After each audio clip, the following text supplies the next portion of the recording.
This morning's Coffee With is with Dr. Arthur Agatston. And the satellite interview is furnished by the South Beach Diet. Ladies and gentlemen, welcome the guy who changed the way a lot of America eats, Dr. Arthur. Welcome to WJC. Good morning. How are you? Great. Good to be with you. Well, this is cool. 15 years of the South Beach Diet. But more importantly, I just heard your previous interview.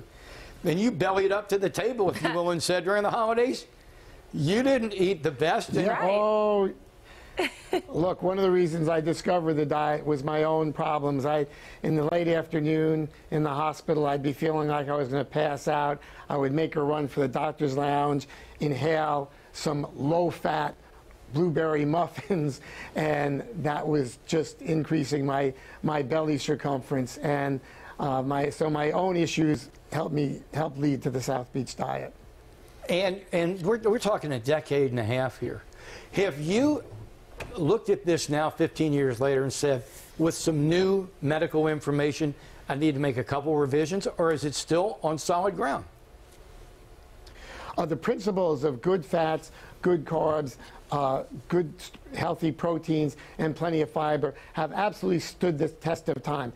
There's a lot more science, most of it supporting these principles of South Beach Diet. Certain things like dairy, whole fat dairy, is looking better and better. So we've added that to the good fats. So we have made adjustments as the science dictates. In terms of keeping up with its popularity from a business standpoint, how has that been? Because there are a lot of diets out there competing. Americans, sure, Americans are getting busier and busier, and my goal was always to help change the way America eats, and certainly whole grains are much more readily available today. Any restaurant has salmon on the menu, which it didn't used to. But with the busyness, one of the great things has been the partnership with Nutrisystem, because a big problem with the busyness is not having time to cook and even to shop. And so to be able to do the first phase of the diet, that's where you really reset your blood chemistry, you detox from the sugar, you lose your cravings. And to be able to do that with home delivery that's convenient and great food has just been huge for us. I want to revisit something you just said. Whole milk, I can go ahead and put whole milk in my coffee?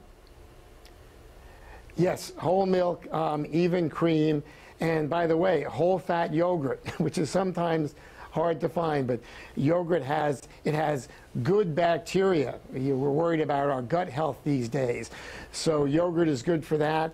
But anything that says low fat is probably fattening. So the main thing is we started with saturated fats, substituted bad carbs, which was worse than saturated fats. We should be having the good fats, the fish oils, the olive oils, the polyunsaturated fats. Those are not neutral. They're good for us and they fill us up, and so we're not hungry immediately after a meal. I cannot wait to go home and dump out my wife's 2% milk and substitute it with whole milk and say, I talked to the guy himself. He said it's okay. Brother said it's okay. I cannot wait. Hey, listen, we got like 30 seconds left. I've always been curious. How did you come up with the name South Beach Diet? Well, there are at least 10 of us have claimed that, including myself. We gave a presentation of one of our first clinical trials. It was called the Modified Carbohydrate Diet. It was covered by a local ABC affiliate. They asked us to put South Florida on the diet, and that's where the name changed. We were in South Beach to the South Beach Diet. And again, many people claim that, including myself, my wife, and others, but we're very happy it did. Out of sight. Hey, listen, our time's run short. Congratulations on a decade and a half. You've changed the way America looks and eats, and I'm guilt-free now putting half and half in my coffee. Brother, we'll talk to you later, Dr. Arthur Agatston. Wonderful. Thanks so much. Thanks. Thank you.